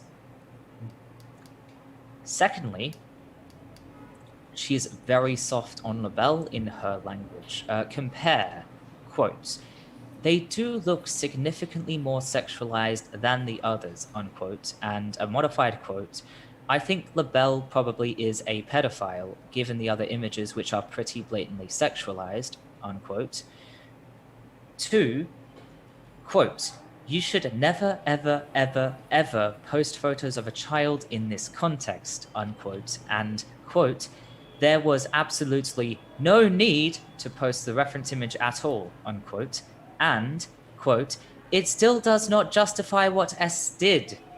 In fact, it makes what S did significantly worse, unquote, and, quote, this is bad, this is wrong, this is completely fucked up, and they need to delete it immediately, unquote. I know that was a lot of quotes in quick succession, but hopefully we can see that there's a bit of a tonal difference there, just a teeny bit between how she talks about the pedophile and how she talks about Ethel. And you may have noticed, if you're very into words the way I am, that the statements about Ethel are very definite and harsh. You know, this is bad, this is wrong, they need to delete it immediately. It still does not justify what S did. These are very definite, harsh, clear-cut statements, while the statements about LaBelle are very flexible and soft. Well, they do look significantly more sexualized. I think LaBelle is probably a pedophile. No mention of Sophie deleting her Patreon, no mention of Sophie deleting her Twitter, stopping working with children, getting therapy, nothing like that. And yeah, I will expand on that as well. But before no, it's a good point, and I did not have it in as much detail as that, so thank you. But yeah, a brief tangent about words, just to prove that I do, in fact, do something useful on this channel. So I do apologize kind of a bit just for switching to a very academic, abstract discussion, but I think it is important. So in English, we often use something called a hedge to make our language sound polite or non-threatening. The most common hedge, the one that you probably use every day, is turning commands into requests. For example, you don't say, close the door, you say, please close the door. Or if you want to be very polite, you might say, could you please close the door? So that's the general idea of what a hedge is, but we also hedge factual and moral claims when we want to try and make them more threatening, when we want to try and make sure that people won't, argue with us too much. when we don't want things to get too heated, when opinions conflict. And the four main ways that we do that I've noticed is, well, we'll add in my opinion to statements, even when it's maybe not necessary because it's obvious that it's your opinion. Just adding in my opinion, it signals that, you might have a different opinion. You're free to disagree. I'm not saying that this is definitely true. We'll use words like probably or somewhat to make our claims less definite and less objective. Saying this happened versus this probably happened. You're leaving room for doubt there. We're also focused on our perceptions. We'll say it looked bad. It sounded like an argument instead of saying it was bad. There was an argument, to highlight the difference between what we perceived and how that could be wrong compared to what actually happened. And we might add unnecessary qualifiers as well. For example, I might say the Sydney Opera House is one of the most recognizable buildings in New South Wales, or Uluru is one of the most recognizable rocks in Australia. I might say that even though there's really no need for it, just so that, just in case if I have forgotten a more recognizable building, or someone maybe, or rock, or maybe someone else thinks another landmark is better, then I don't have to argue with them too much, because I've said, hey, I'm not saying it is the most, they're both kind of up there. It's fine. So that is hedging when it comes to factual and moral claims. And another hedge, of course, is pretty. The word pretty, of course, can be used as an intensifier, like when you say pretty please, but it can also be used as a hedge. If you say that's pretty ugly, you're still calling it ugly. People are still going to get offended, but not as much as if you say that's ugly. Or, if you say that's pretty pathetic, people are not going to be as offended as if you say that's pathetic. Mm-hmm. And so I went through this thread this evening in like 2 hours before the show, and I went through and I found all sorts of hedges that Not Cursed uses. There is one time Not Cursed hedges for Ethel, which is when she says, this was a picture of a puppy climbing into a swimming pool, and the things Essence said about it to make it seem sexualized were a reach, in my opinion. So she adds that in my opinion hedge. But given that this thread is in response to criticism for dismissing the evidence in the thread, I'm going to go out on a limb here, and I'm going to guess that she's just trying to cover her It's arc. also, she says that, the evidence in the thread is a reach, right? And then she goes on to acknowledge that I did link the free images, that I did post the free images, which she now agrees are sexualized. So she's sticking by the thing about the dog being a reach, because she can get away with that. She says the thread's the reach. She doesn't say just the dog. She says the thread. Very true. There's a lot of flip-flopping here. Oh, the quote I read out, she did say the picture of the puppy climbing into the swimming pool, but there is a quote I'm forgetting where she says the thread as a whole is a reach. But this is highly dishonest. There is a lot of flip-flopping. But yeah, Not Cursed hedges for Sophie. If I'm remembering correctly, if I didn't forget to go through the threads while working on other things, she says, I've since been sent other examples of Soft's baby fur, which, with credit to S, were in the thread and were bad, in my opinion. So not that these things were bad, but they were bad in her opinion. Even when she acknowledges that this is evidence of LaBelle being a pedophile, she still cannot acknowledge it. She still has to hedge that this is just her subjective opinion and that you're free to disagree. She says of the art, they do look significantly more sexualized than others. Not that they are, but that they look that way. Again, this is just her perception. You might see it differently. And she says, I think she probably is, in reference to LaBelle being a pedophile, I think she probably is, given the other images, which are pretty blatantly sexualized. So again, it's likely, but it's not certain that she's a pedophile, even though I'm apparently admitting that she is a pedophile, conceding that she is a pedophile. And the images, they weren't blatantly sexualized, they were just pretty blatantly sexualized. So there's all this very soft language, all of these hedges to downplay and detract from what LaBelle did. But then when it comes to Ethel, it's all very definite stuff. This was bad. This is unacceptable. There was no need for it. And Not Cursed also more explicitly leaves room for doubt. You may have caught before. She says, regardless of whether Sophie is or is not a pedophile, as opposed to, yes, Sophie is a pedophile, however. That second one, that still would have been bad, but at least she would have been definite about Sophie being a pedophile. At least that would have been non-negotiable. But the way Not Cursed phrases it, she's saying, look, I think Sophie's a pedophile, but if you think she isn't, that's fine. You know, agree to disagree. And that is just not okay. That is not the actions of someone who cares about pedophilia. That is not about the actions of someone who has realized what is going on and is taking the situation seriously. That is the actions of someone who is covering up for a pedophile, who is saying, having a problem with this is not mandatory. You don't have to see what's happening here. We can agree to disagree. Fucking disgusting. That alone should have gotten her banned from the internet. I cannot. And of course, she did say some negative things about the bell, but the only truly negative thing, so in my tally, how many did I have? I had 4 tallies for negative things about the bell, but like they're so couched in this soft language. The only truly, definitely negative thing she says is fuck Sophie Lavelle forever. And the problem with this is that it's a nothing statement. As Ethel said before, you know, nothing about what she did wrong, nothing about what needs to be done about it. It does not have that incredible detail like the moral outrage against Ethel does. Like I even I've got a couple other specified that points, but site did needed you? to be done because like Sophie works around children in my thread. I didn't just leave it open. It's like this needs to be tackled. It's just very interesting, you know, very detailed demands are made of you. You have to take the image down, you know, you need to do this, you need to do that. This is why it's wrong. But when it comes to Sophie's behavior, even the stuff that was spoon-fed to her, she has to downplay as like, oh, it looks that way. The only definitely wrong thing she can say is fuck Sophie Lavelle forever, which can mean literally anything. It could mean she's a pedophile.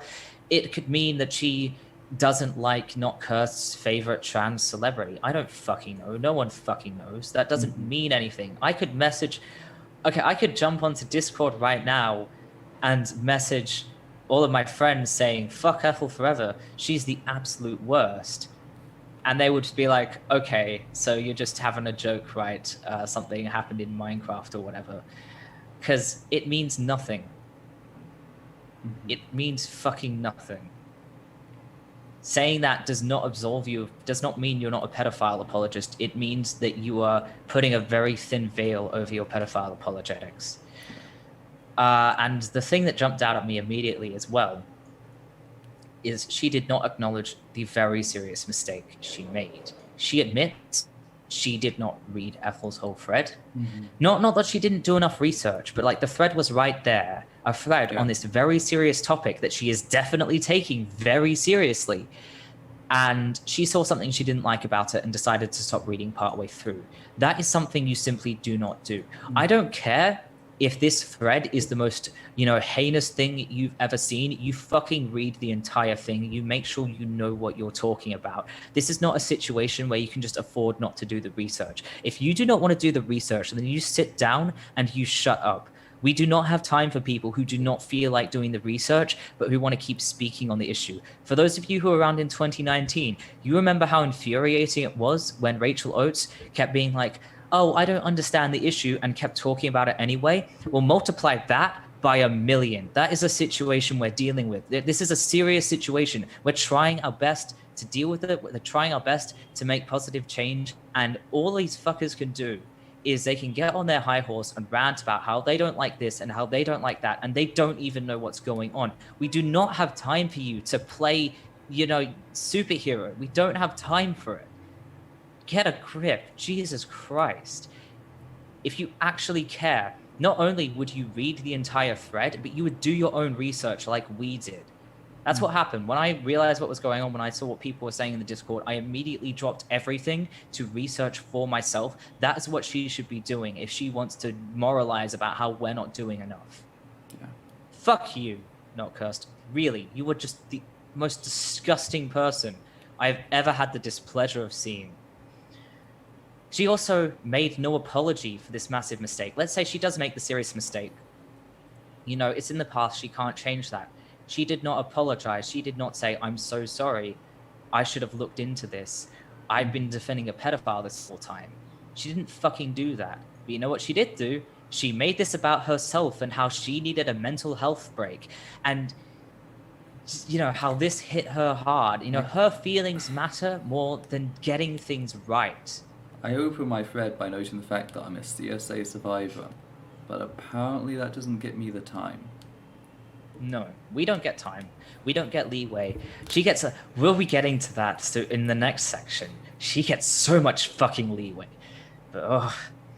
And she also framed the, like, the criticisms of her, the analyses of the things that she said and did, including quotes like what I have just done, as a character assassination. When her own blatant character assassination, which I've covered in detail, you know, the tone, biasing one person over another, the, you know, dishonest arguments, ignoring shit, just straight up gaslighting people to say that this isn't really a problem. That's being passed off as criticism. She's allowed to say what she likes. That's her freedom of speech. But if you criticize her for it, that is a character assassination. Fuck you. And yeah, complaining about how it hit her hard to be labeled quite rightly as a pedophile apologist by people she liked and respected, when she did a similar thing to Ethel. She treated them, a CSA survivor of all people, as worse than a pedophile, because that is what she's doing.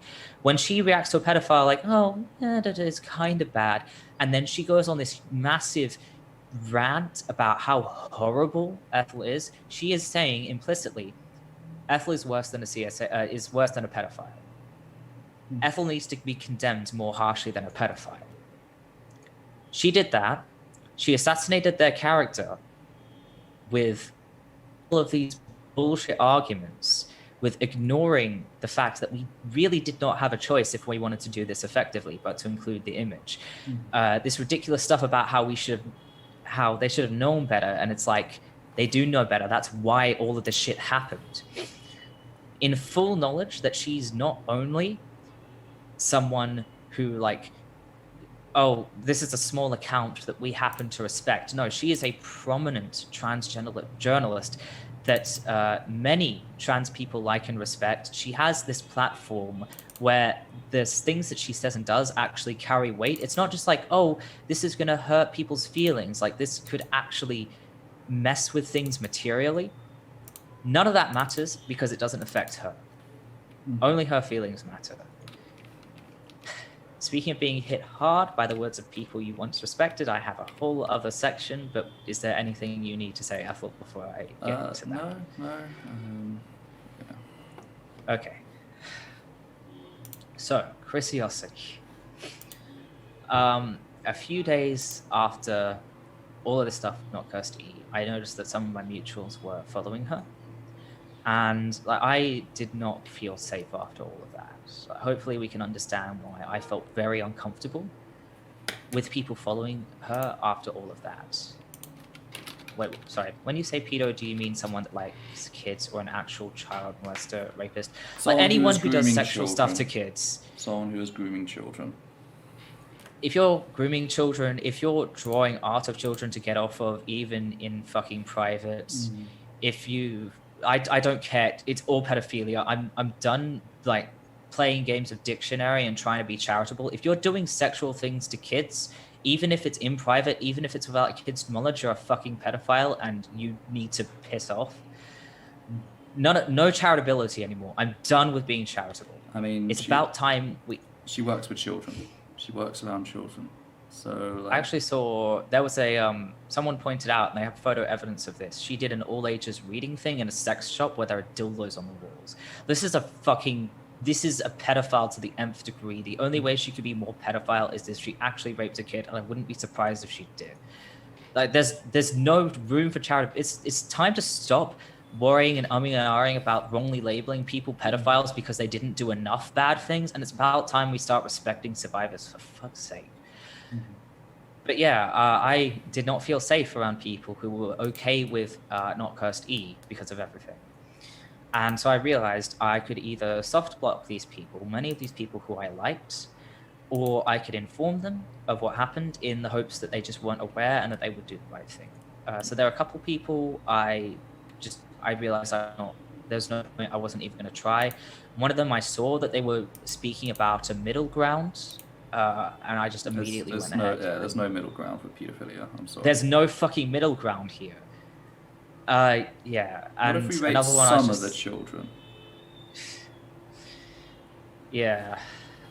Like, there are people who are like, oh, I need a middle ground between saying she did nothing wrong and that she's a monster. And it's like, no, that's not what nuance means. You just don't want to tackle what happened. You just want to be comfortable by saying, oh, something happened, it was bad, but I'm not going to actually engage with it. Like, fuck you. You're an enabler like the rest of them. I'm sick of it. But yeah, there was like one or two I was just like, I'm not going to get through them, I don't think. I'll just soft block and save myself the trouble. Because the thing is, I was terrified to approach people about this. Already, I'm not a fan of approaching people on Twitter about the people they're following. It just makes me anxious. But like this situation, I was so scared. And like everyone I contacted, they can tell you, I responded saying, thank you so much for doing the right thing, because I was terrified of what was going to happen. But I did still, I informed several people, and luckily many of them did do the right thing. Many of them were actually very supportive. I've had some wonderful conversations with some people who said, you know, what's happening is ridiculous and thank you for what you do. And, you know, I hope you're okay. And to those people, you know who you are. I can't overstate how grateful I am for that. You know, thank you so much. But one of the people I contacted who did not do that was Chrisiosity. To give some background, if you don't know who Chrisiosity is, because there might be people who have just joined. Chrisiosity is an old friend.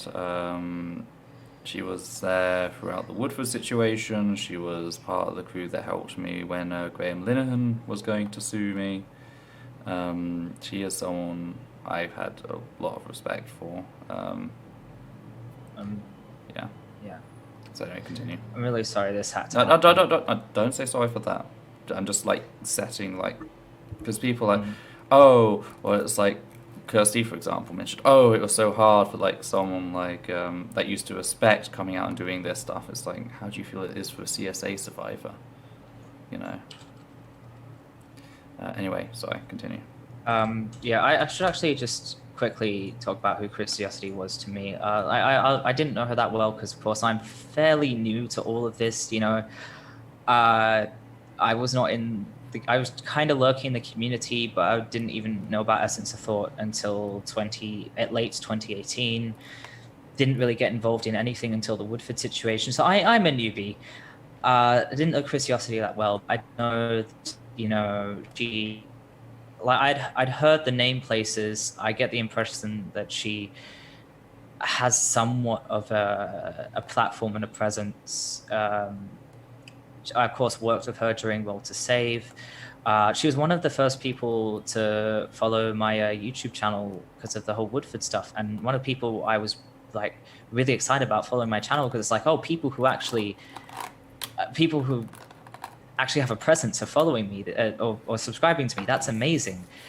And of course, she's much older than me. I think at least 10 years, if not more, or definitely at least 10 years, if not 20. And also, like, she was one of the people who took the right stance on Tara Reid, and like, I thought she was someone who could be trusted, basically. I thought she was someone who I could have an honest conversation with, and you know, maybe she would have a milquetoast response, but if I like explain things to her, she would come around. And no, it turns out no, she's not like that at all. When I explained the situation, she said, quote, "I'm going to give her a chance to cool down.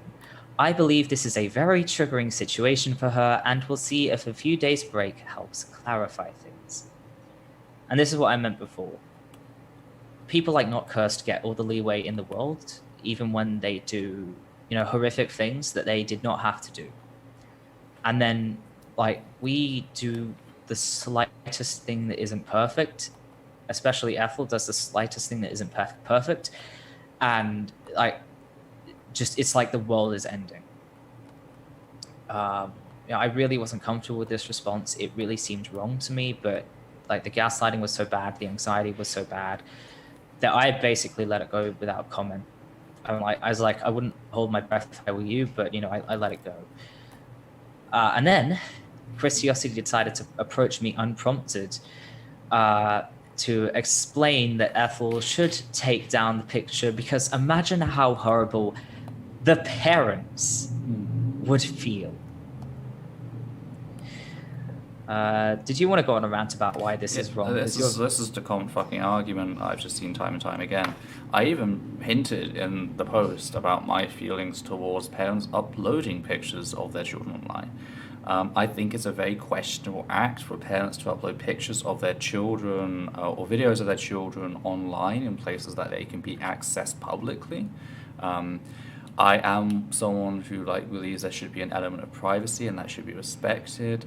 Of course, you can't do everything. If someone's filming at a public event or whatever, but videos that especially center children, etc., uploading to your Facebook privately and stuff like that, stuff where friends have access to it, yeah, that's fine. But I do think we need to have a conversation about privacy and consent in the digital age. I don't think society has grown with that, so I'm quite reserved. I take a problem with that.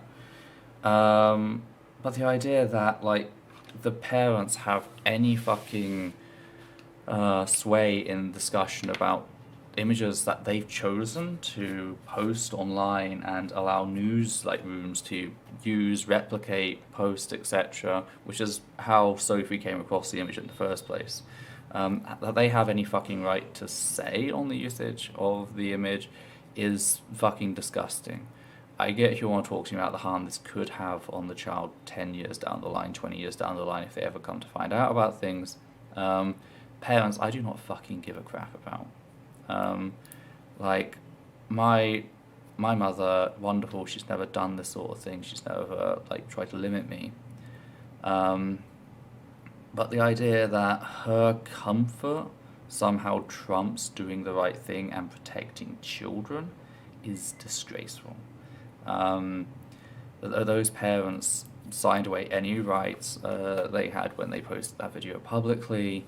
And again, centering the parents' feelings on the matter over the impact this is going to have on children, not just the child shown, but other children out there who are being groomed now as a result of this, it is just disgusting. I'm sorry, I'm tired of it. It also feeds back into this idea that a lot of parents like to play ignorant about things, even when they know that sexual violence is happening in the family towards children. They might put a stop to it in the media, but they'll still keep that predator around, because it's what they've grown up with. Which is what happened to me. It's I'm sorry, parents have no right in this conversation. I don't care if you're a parent of a child upset about sharing this image. Shut the fuck up.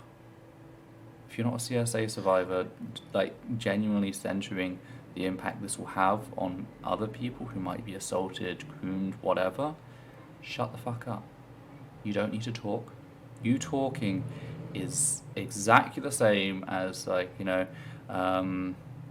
parents of autistic children turning up and telling autistic people, you need to shut up, you can't self-advocate, you can't tell me that what I'm doing to my child might cause them harm. It's fucking disgusting. Piss off. No one wants to hear from you. Okay? Here's the thing, is not all, I wouldn't say all children who are CSA survivors, because there's situations where it's you have no idea what's going on. I believe, if I'm not mistaken, what happened to you in the refuge was an issue of your mum had no idea what was going on. Yeah, she had no idea what went on with the refuge. But she knows I've started talking about this publicly. If she was I don't really feel comfortable about you talking about this publicly, I not probably in those words, but I would have told her to piss off.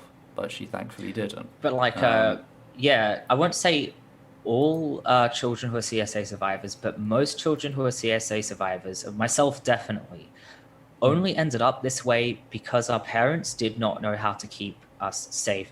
The idea that parents know what they're talking about is fucking disgusting when they're not the whole issue. Obviously, the issue is the actual predators, but they're a huge part of the issue. And parents do often fuck up way more than they have any right to, even when the situation is brought to their attention, even when they're given resources. Like, parents are a huge part of the problem. They certainly don't know what they're talking about. But like, when it comes to how the parents feel, I honestly, people who say this about anything are just the scum of the earth. If you want to have a conversation about this difficult situation will affect parents in XYZ ways, here's how we can support them. Like, once the dust is settled, then that's valid. Parents do need support. But the idea that they should come first is disgusting, because the thing is, parents are adults. If you as a parent find out that something horrible has happened to your child and it's affecting you, you can go and call up a therapist. You can go and drive yourself to therapy, or take the train or something. You understand what has happened well enough to process it. But when you're a child and this stuff happens to you, you don't know what's happening. You don't know who to ask for help. If you do try and ask someone to help, it's probably going to be a teacher who has no idea how to deal with it and just ends up abusing you further because of their own ignorance. That happened to me as well. Children cannot help themselves and keep themselves safe. They need our support, and that is why they have to be at the center of the discussion. The parents are adults. They can take care of themselves. They can deal with the consequences of their actions, or if that's not their fault, they can still deal with the consequences, because adults can take care of themselves. If you, as one of the people who have been bullying the fuck out of CSA survivors for this, if you as one of the people who have been bullying me, expect me as a very young adult and a CSA survivor to deal with the trauma of this on my own, you can expect someone in their 30s or their 40s or their 50s who may not even be a CSA survivor to deal with on their own. The double standard is fucking disgusting. The parents need to take care of themselves. They're grown up. We need to be thinking about the children.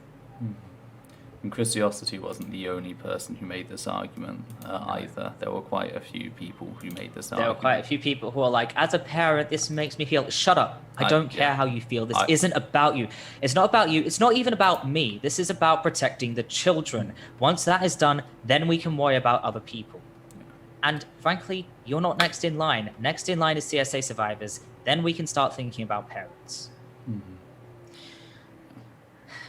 But yes, it's very interesting how, Not Cursed gets a free pass for actual pedophile apologetics because she must be triggered and upset. But Ethel doesn't get a free pass for what is, at best, a minor lapse in judgment. At worst, a minor lapse in judgment, despite the fact that we know for a fact this is a very triggering and upsetting situation for, all CSA survivors. There's a very interesting double standard. The parents get sympathy, Not Cursed gets sympathy. This one child in particular gets sympathy, but the actual children who are at direct risk, the CSA survivors who are having to deal with all of this disgusting, violent rhetoric, we don't get sympathy. And then Christiosity went on from there. I later found out the reason she approached me was basically like, oh, I don't feel like approaching Ethel about this, so I'll just go through you because you're also Essence of Thought, which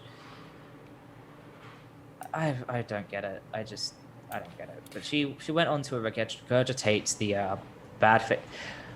Actually, yeah, sorry. I'm kind of twisting myself into knots. So I found out she approached me to basically be like, you're close with Ethel, you can pass on this message. And then she got angry at me for how I responded, which is just like, if you want to use me as your personal little owl, then don't get angry when I bite you. If you don't want to get bitten by the owl, then do your own fucking postal. But yeah, she regurgitated the exact same bad faith arguments that we debunked earlier in stream, like almost word for word. So I explained, listen, these don't make sense. You say we should censor the child's face, it won't make a difference. Like this isn't even a thing of these arguments are not sufficient, or we have to to make some sacrifices in this situation, but some of these arguments straight up did not change anything at all. Some of this advice, some of this, you have to do this, did not change anything at all. And I explained that. And instead of taking 2 seconds to reflect and be like, you know what? This thing I'm demanding is completely ridiculous and won't change anything. And I need to examine why I feel like it needs to be done when it demonstrably won't do anything. She complained that she hasn't derailed anything when that's literally by definition what she did, and also not what I said. And then a couple of days later, when like I got over some of the gaslighting, I came back to try and see if I could explain this to Chrissy and get her to understand it. And also just because I kind of needed to speak out against what had been said just for my own mental health. I couldn't just let things sit there like that. And I pointed out the double standard in whining that the parents would be horrified by Ethel including the reference image in the thread exposing the pedophile that hurt the child, but not thinking the parents would be horrified about someone defending the pedophile who made the pornography and downplaying the whole situation. It's a very interesting double standard. The parents have to deal with people making excuses for their child being abused, but the parents not allowed to. The parents should not have to, deal with someone speaking out about it. Very interesting double standard, by which I mean absolutely fucking disgusting, absolutely unacceptable. Some people, others might be interested in is Quinto Bean. That's at Quinto Bean. So Airly, Simp Girl Rights, was one of the people who made this argument, along with Teresa Dua. They're 2 very popular trans people. I know some of you might be following them, so but yeah. Sorry, I just wanted to note this. Yeah. So people can, yeah. Completely fine. I kind of need a lip breather anyway. But yeah, so in response to this, and like I should note, I don't like to bring it up too much because I worry that people will use the argument in bad faith to like cover up their horrible behavior and try and escape accountability. I worry a lot about ageism, but I should note that I'm only 22 years old, right? I've been through a lot of traumatic experiences. I've been through a lot of neglect. I'm disabled as well. I'm very new to this whole thing. You know, I'm the sort of person where I feel like I should maybe get a little bit of leeway and a little bit of support in certain situations. Online. I mean, like, yeah, I did sign up to this. I'm not saying you have to, but like, it would be nice if people did take into account that I'm very young and very inexperienced and I have a lot of catching up to do. And for all that I'm working hard to do that, it is difficult. None of this was taken into account when I tried to explain the situation where I said, this rhetoric doesn't make sense. There's double standards here. Instead of reflecting, instead of being the adult in the situation, Christiosity is a fucking parent, by the way. Instead of being the adult in the situation, giving this young CSA survivor some leeway when he is very clearly triggered and upset. Her response was to say, maybe you should fuck off at this point, seriously. Once again, making the situation about herself and how offended she feels.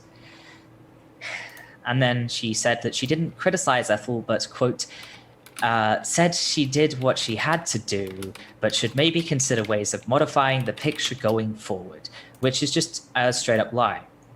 Saying that someone has to change their behavior is criticism. That's just what the word means. And Chrissy didn't say, in the future, it would be nice if Ethel blurred the face. In the future, it would be nice if Ethel considered alternatives to taking the image down. No, she said Ethel needs to do this, Ethel needs to do that. This is not about future behavior, this is about present behavior. So she just fucking straight up lied to me. So, in other words, I, as someone who has CSA Survivor in my Twitter bio for reasons like this, I approached Chrissy on Twitter to tell her she was following a pedophile apologist because it made me uncomfortable. She made excuses for that pedophile apologist. She approached me unprompted to criticize someone I work with, implying that we deserve less support and leeway than a pedophile apologist. She derailed the discussion using the exact same arguments as the pedophile apologist. She made the discussion about the well-being of the parents, not the children, to a CSA survivor. She whined about her feelings of offense and gaslighted me when I called her out. And then she told me to fuck off when I held her accountable for making excuses for a pedophile apologist. This wasn't just unpleasant.